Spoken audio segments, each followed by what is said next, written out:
Bye.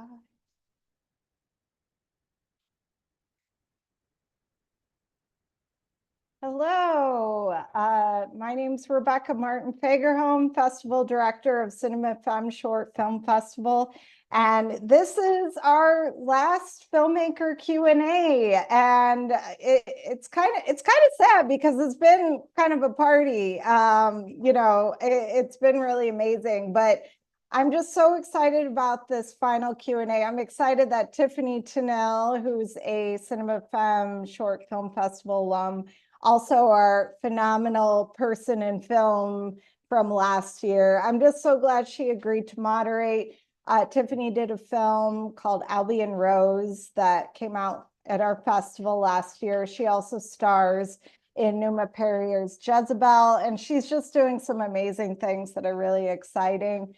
The rest of the filmmakers on this panel, we have Allison Torem, who's a friend of mine. She did this really hilarious film, Roadhead. I'm so excited for people to see it tomorrow. Marissa Chibás, 72, great, beautiful story about, a mother-daughter relationship.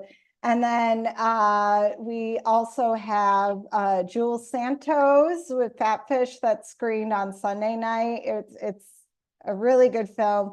And then Jessica Barr and her film Tight. So yeah, I'll let you all come up and turn your cameras on, and yeah, I'll let you get into the discussion. Hey. Okay, I'll see you. I'll come at the end to say goodbye, but yeah, have fun. Yay. Thank you so much, Rebecca. Okay, ladies, I hope I got the pronouns right. Yes, okay. Okay, I'm so excited to be here to talk about your films. So let's just dive in. I would just love to start by just going around introducing, if you can just introduce yourself and just tell us a little bit about your film. And Marissa, would you like to start? I see you first. Sure. Hi. I'm Marissa Chibás. I'm the writer and director of 72. 72 takes place on New Year's Eve, 1972, at the home of Gloria Cienfuegos, a former Cuban revolutionary. And her daughter makes this announcement that she is becoming an American citizen, which throws the whole evening into a whirlwind. And the mother and daughter are basically fighting over this that night, because this is the night that Gloria realizes how definitive it is that her daughter is deciding to make the United States, her home, and that they are probably never going back. So it's a dramedy. And it's a proof of concept for my debut feature that I'll be shooting in January, and it is currently being supported, thank you, by the Sundance Institute. Yay, congratulations. And Thank I just you. wanted to tell you that we'll get into more details, but your opening was breathtaking. Like it really dropped us into that world. It was just so dynamic, the textures. Oh, we'll talk more about it. But next I see Jessica on the screen. Yeah, hi. I'm Jessica Barr. I did Tight. It's a short film about a woman who has recently given birth, and going back and having sex with her husband is pretty painful. And he remarks during sex that her vagina feels rather tight, and that kind of sets her off on her own journey dealing with that statement and being kind of attracted to the feeling of tightness and constriction via saran wrap, because she's in the middle of a move, and then realizing through that weird obsessiveness with saran wrap, and then with doctor visits, that her husband has done something, a procedure against her will, and that is why her vagina is so tight to him. Yeah. Yeah, great job, Jessica. Also, the beginning, and you see the opening shot and then the end, and the huge journey that they go on was really powerful. But I can't wait to talk more about that. Really beautiful. Thank you. Okay, Allison, you're next. Hi, I'm Allison Torem. I also go by Allie, so either is fine. Born and raised in Chicago, and my short, I wrote and directed it, and also acted in it. It's called Roadhead, and it's I described it in many different ways. The one that feels, I guess, the most right is that it's like a grotesque comedy, just because it deals with a lot of in-between feelings and contradictory feelings during strange transitional moments in our lives. Yeah, so here I am. Yeah. Thank you. Thank you so much, Allison. Your acting was stellar. Oh, thank you so The much. fact that you acted in that character and was able to create such a dynamic world was Thank you. I can't wait to discuss more. Hi, Appreciate it. yeah, Jules, what about you? Oh, can't hear you. Got it. I'm muted. Hi, I'm Jules, and my film is Fatfish, and it's a short film about a young woman who is between jobs and places and winds up staying at her sister's house, who's very type A and a more successful career-wise and a bit uptight. And when her sister is away, she winds up inviting over a man she met online. And it's really about online dating and body image and living in a bigger body. And yeah, I guess it would be a comedy drama. Yeah. Yeah.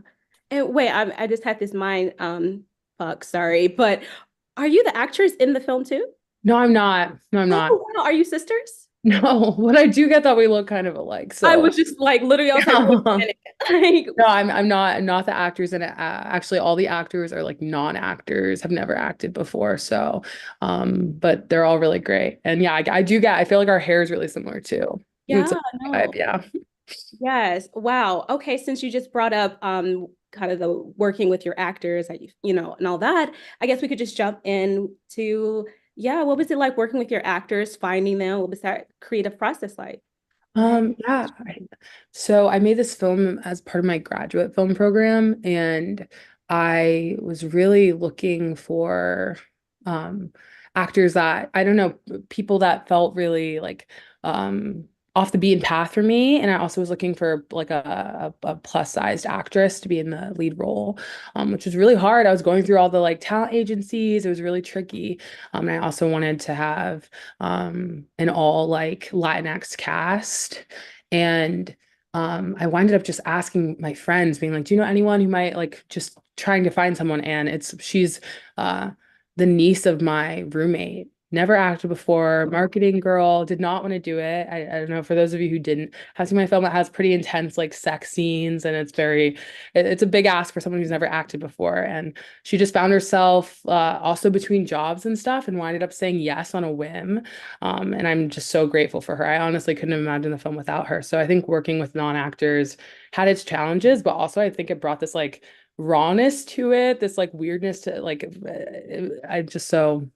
I'm really grateful to get to work with them, and they should all act again. I was like, you guys should all be actors. Wow. And just the emotional, her emotional life that she displayed and that mirror scene, ooh, was just so powerful and just so powerful. Yeah. Anyone else want to chime in? Just what was it like working with your actors? Or Allison, even yourself, what was it like directing yourself? Oh, directing myself. I kind of do have an answer about the finding your actors, working with your actors part. I think, is it okay if I speak to that? Yes, please. So Roadhead involves intimacy and there's like crude things that happen, but not all crude things that happen involve like physical contact in life, but these did in some cases. So we worked with Chloe Baldwin, who's out in LA now, but she was in Chicago for a long time. That's how I met her. And she was able to consult with us about like every single instance of contact, whether it was someone doing something to themselves or with someone else. Like it was all very, yeah, we had like a pretty cool spreadsheet going and like worked through like ways to shoot things in ways that just weren't gratuitous and that made everyone comfortable. But I'll say like something that I think helped a lot in dealing with like the weirdness of the script is that I've been friends with Elon Meyer, who's one of the leads, for like 12 years. And I've been friends with Danny Rhodes, who's one of the other actors, one of the other main actors in the movie, for about the same amount of time. And so I knew they would get along. Like I was like, I've got a hunch about this. And, you know, of course they did. They're both fantastic. But like having the relationship history with both people and like that kind of like foundation of respect, benefit of the doubt, like all of that, I think like really helped me as a director, both like with the juggling act of like acting in it and doing the lines and stuff, but also like looking at the big picture. But also just in terms of like communicating with them specifically as people and them building that relationship. So yeah, I think like yeah, we just like had a really fun time. And I think that that's made easier with people like Chloe Baldwin, who's awesome. And yeah, if you have that rapport with actors, it can just kind of like add some weird flavor on top, but you've already got like this really good foundation. So that was really fun. Yeah. Yeah, the chemistry was electrifying. Literally, Oh, I was like, is this improv? This is not, this is, hold on. It was just so mind-blowing. And I was really fascinated that's with your character specifically.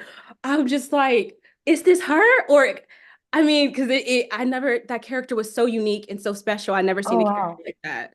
That's So amazing. I'll have to pick your brain about what you mean later. That's great. yeah, no, the quirkiness, the awkwardness, it was just amazing. Yeah, I could have had something to do with that, but yeah, other elements as well. Yeah. My co-star Elon is like an awesome actor, and like I think working with him definitely allowed me to feel more comfortable building into that role because I was like very overwhelmed with like all the stuff you got to do.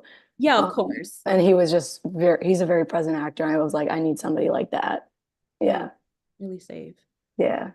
But Marissa or Jessica, do you want to Yeah, I started my career as an actor, so I did that for decades and just started making films actually in the past several years. So I could draw on basically people that I've worked with for the most part. And I knew part of the film, of course, is it's New Year's Eve and there's a lot of Cubans with music and dancing and laughter, but then I needed people with like real dramatic chops, Yeah. especially for the mother role and the father and the daughter. And Ala Espinosa, who plays the father, is somebody I worked with at Sundance Theater Lab like 20 years ago. And then Cheryl Umania, who gives an incredible performance. I had worked with during a theater festival at LATC. And then I found Diana Garley, who is the daughter. I was having trouble finding somebody for this who could really play this vulnerability and have the chops that's needed. And I kind of did a call out to everybody I knew. And she auditioned, and I just thought, oh my God, this is perfect. She's perfect for the role of Viv.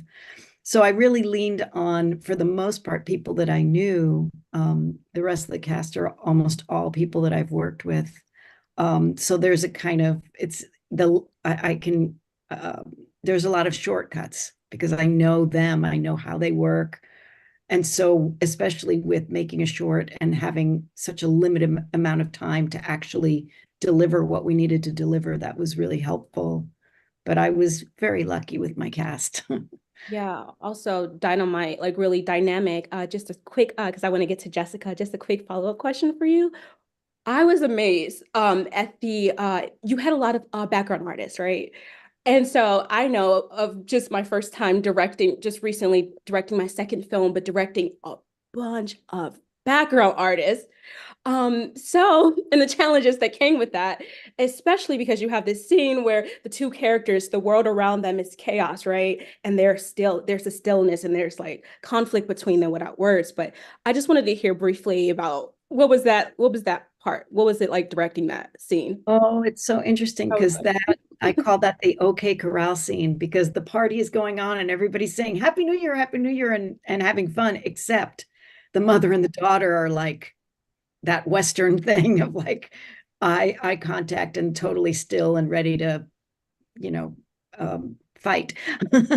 But that I'm the most proud of that scene. I'm so glad that you really am proud of that scene. And it was my DP Sidu Wen it was a handheld, and we basically found it. I mean, it just happened. It was just one of those magical things that we just said, let's try this, and it worked. And when we were editing, it was like from the very first edit, Costantino Ciminello, my editor, like I never changed that scene, like the way he had edited in the first cut. I had a bunch of other cuts for everything else, but not that. So that was a kind of lucky dance that happened. Yeah. Yeah, that really took my breath away amongst Thank many you. other moments in your film. Jessica, can you tell us about your process with your actor? Yeah, well, Tiffany and I both won a grant from the Future Film is Female a couple years ago, and that's how I met my lead actress, Bobby, because she was in that program and I knew her as a director. She's my neighbor, and then I was stalking her and I was like, oh, you're a really good actress. And then I was like, oh, would you want to do this? And it was just something very organic. And then everyone else was a friend of mine. I'm also an actor, so I also edited the film, so I kind of knew exactly what it was going to look like. And I had a lot of sex scenes in the film, but it was so close up and tight the whole time. So I just wanted to find people that were comfortable blocking out. I really just didn't have that much money. We didn't have an intimacy coordinator at all. And I've been in so many sex scenes at this point. I think Tiffany, you have Yeah. like I've been naked and like been the AD and the producer at the same time. So I was like, okay, I just need someone that's like comfortable like being in there Yeah. and feeling safe and making a safe environment. And I think, when you're doing something so low budget, obviously if you know people and there's a trust that is established, it's much easier to accomplish. And I'm just happy everyone was down. Yeah. Yeah, and it's interesting because I know you're an actress. And so I was like thinking of you the whole time, and your actress was beautiful nonstop, but I kept thinking of you. And so I was wondering, just a little follow-up question, what made you decide not to, in this particular project, not, do both, act and direct, just take the lead? I just wanted to do it like as a challenge to myself because I hadn't done that before really. I'd always acted in something. So I'm really happy I did because I think when I have done everything, it can be very discombobulating, especially when I am also editing it. I think if I had an editor, it'd be different just because I have no money. Always, I'm doing everything. And I think, when you have someone else that's like checking you and like, then it's easier to act in it. But I think I was like, okay, this time I'm not going to make myself extremely overwhelmed. I'm going to have an AD and I'm not going to fully produce it because I always produce it as well. Mm. So I think it was just like, okay, let me like just focus on that. And that was so awesome. It was the first time where I showed up to set and I literally could just hang out with the actors, and I had never had that before. So that was really cool. Yeah. Good job.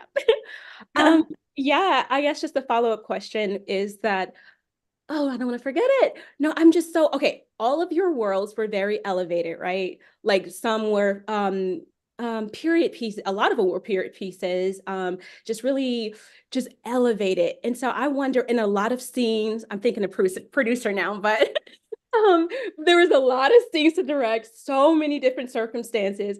I want to know, like, what challenges did you all like come up against, and how did you overcome them? I'll start. A lot of scenes, which I'm like, I want to do that again. Yeah, I had like 3 hours to shoot 2 major hospital scenes. That was the most challenging. Yeah. And we had to build it was like a standing set, but one of the rooms was completely empty, and my production designer had to just completely turn it into a gynecologist office in like 1 hour. So that was really hard. And I literally went to the gynecologist that day. And like when they went out of the room, I took all these photos and then I grabbed the paper they put down when you're like getting examined. I literally grabbed it and I was like opening the cabinets and I was grabbing it for the set. And then That's the actor in you. Sorry, that method. Anyway, You said. yeah. Yes. Anyone else? Any challenges you faced?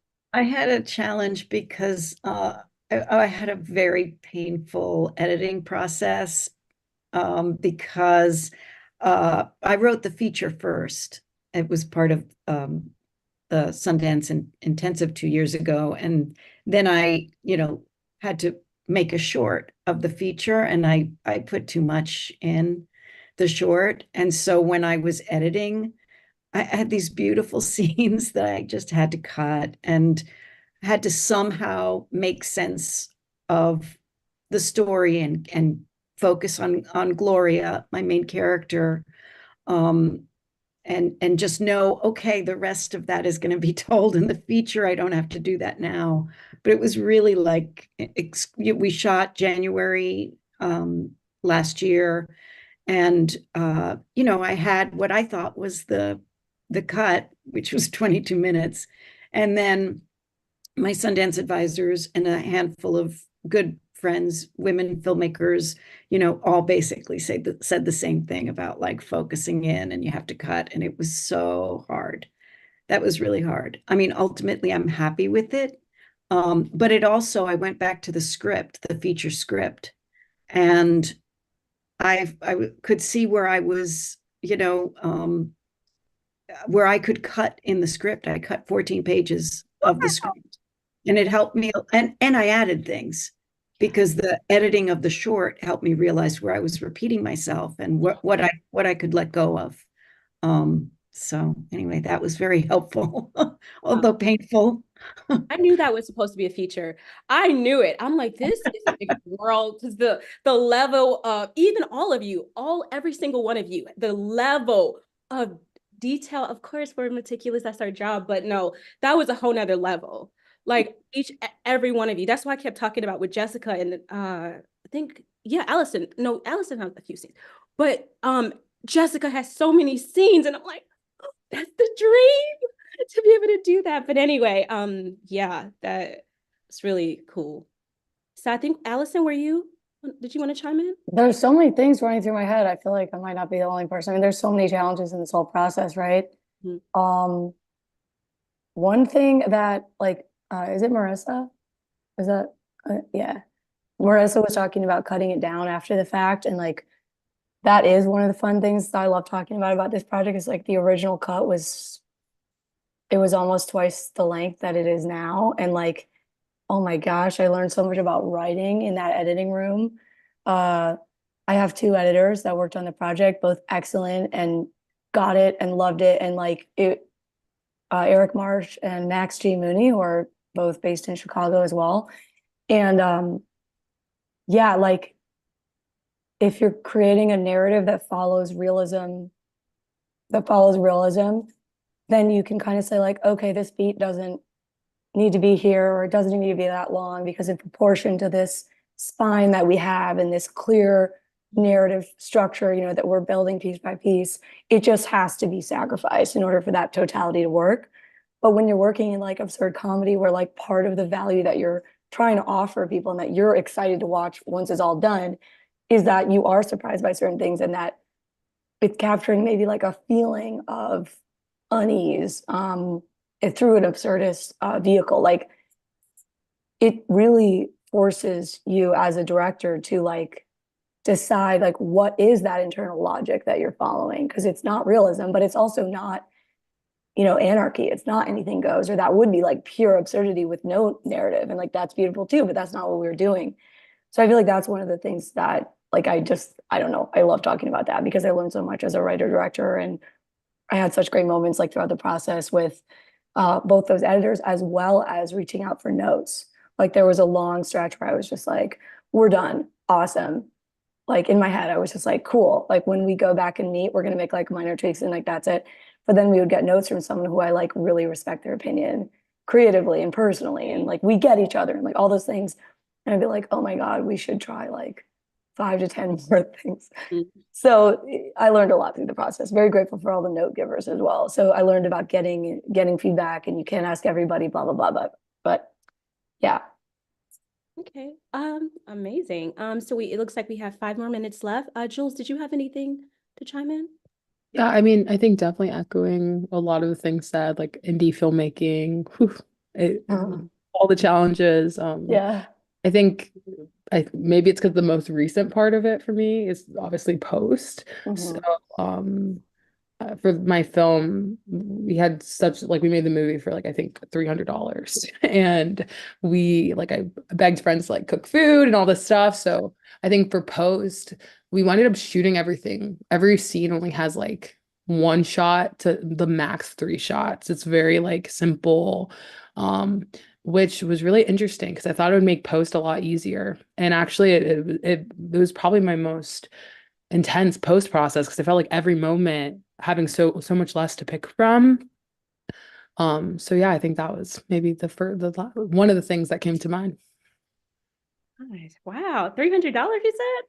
Yeah, I mean it was when I was in school, so free equipment, free school, also like all that stuff for free. But like for the location, I like bartered the homeowner. I was like, I will do something for you if you let me use your house. What can I do? These 5 things I can do. And then, yeah, I think my mindset definitely, I like, producing, I'm like, how can we do this so cheap? So it definitely worked out. It's like a 1 location film too. So all those things like really were obstructions, but winded up, really making the film what it was, having absolutely no money and only 1 location. Nice. Okay, so we have time for 1 more question. So I'm going to make it a good one. Let's see. Okay. What did you all learn about yourself in making this process that you're going to take with you into your next film?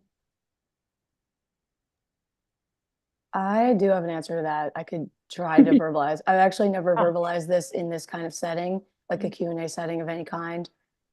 But I think that making Roadhead and like, okay, so Danny Rhodes worked on the project, and he was like, he said to me, and I think Elon was there, and some other crew members, that his favorite thing about working on the project was that gay sex was the least inappropriate thing that happened in the story. And yeah, I'm like, through making the film, I've connected to a lot of people who my heart is like racing right now, but like who want to see more things that embrace ambiguity, whether it's about gender identification or sexuality. And like, yeah, like I could consider myself a late bloomer because I've like come out as bi like 5 different times in my life.